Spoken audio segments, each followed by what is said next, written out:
నవభారత నిర్మాత అంటే doctor Babasaheb Ambedkar.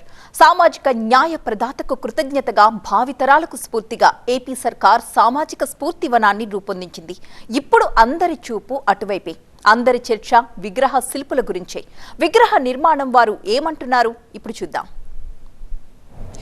Sardar Vallabhbhai Patel, new parliament, Ambedkar విగ్రహం, సుప్రీంకోర్టు, ఏదైనా దేశంలో మహాకట్టడాలని మనం తీసుకుంటే నరేష్ కుమావత్ పేరు మాత్రమే వినిపిస్తోంది. ఆయనలో ఉన్న ప్రత్యేకత ఏంటి? ఎందుకు వారి వెంటే పడుతున్నారు? అసలు విగ్రహావిష్కరణలో ఆయన ఎలాంటి స్పెషాలిటీస్ చూపిస్తున్నారు? TV9 ఎక్స్క్లూజివ్ ఇంటర్వ్యూ చేస్తోంది. నరేష్ కుమావత్ ప్రస్తుతం మనతో పాటు ఉన్నారు. जी बहुत बहुत शुक्रिया, आप हमारे लिए टाइम तो दे रहे हैं जी, बिकॉज इतने बिजी पर्सन हैं आजकल, क्योंकि यही है आपका खास बात क्या है जी? आप क्या स्कल्पचर में क्या क्या इस्तेमाल करते हैं, कैसे होता है काम? सबसे पहले तो मैं अपने आप को बहुत ही सौभाग्यशाली और लकी मानता हूं कि आदरणीय चीफ मिनिस्टर जगन मोहन रेड्डी साहब ने मुझे ये मौका दिया कि यहाँ पे 206 फीट ऊंची मूर्ति हम बनाएं, जो 125 फीट ऊंची स्कल्पचर है और 85 फीट का उसका चबूतरा है. This is a very rare phenomena of my life that I have got an opportunity to sculpt and design such a huge mammoth of Dr.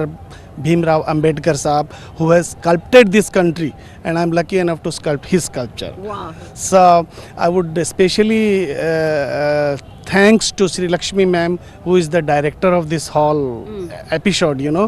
She has directed us on each and every step. She has guided us in such a way so that we could have sculpted in a very record time.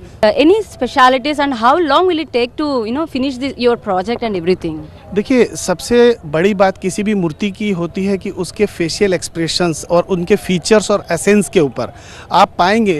ये जो sculpture है ये बाबा साहब की उस जीवनचर्या का, जिस जीवनचर्या में उन्होंने संविधान को लिखा था.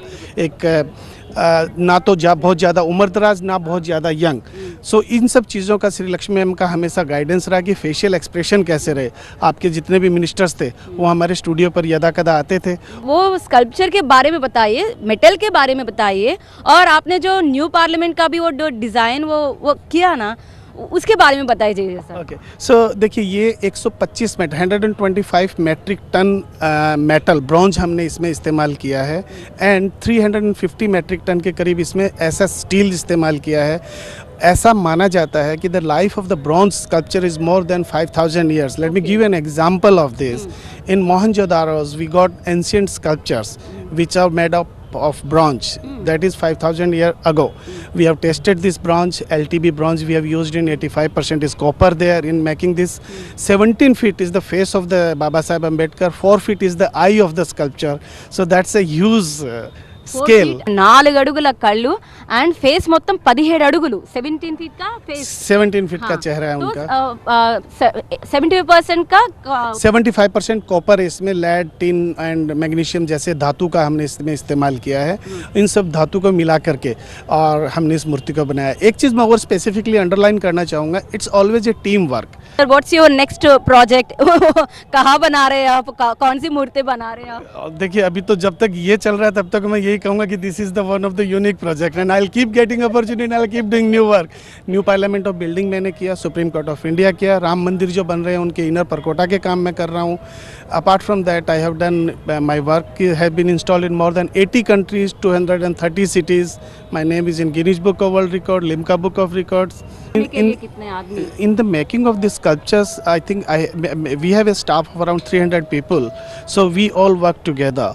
So, but since ever our leaders like Jagan Mohan Reddy sir came into the era, they have always motivated us to bring the technology into the doing any kind of work. So even in sculptures we are using the most high-tech technology. So next I think you will be in Ayodhya, because 22nd it's very nearby. So sir, Ayodhya में हमें inner परकोटा में bronze के कुछ sculptures बनाने का मौका मिला है. My speciality is making something in bronze only, so I am doing that inner परकोटा on the life style of Ram. Actually I am working.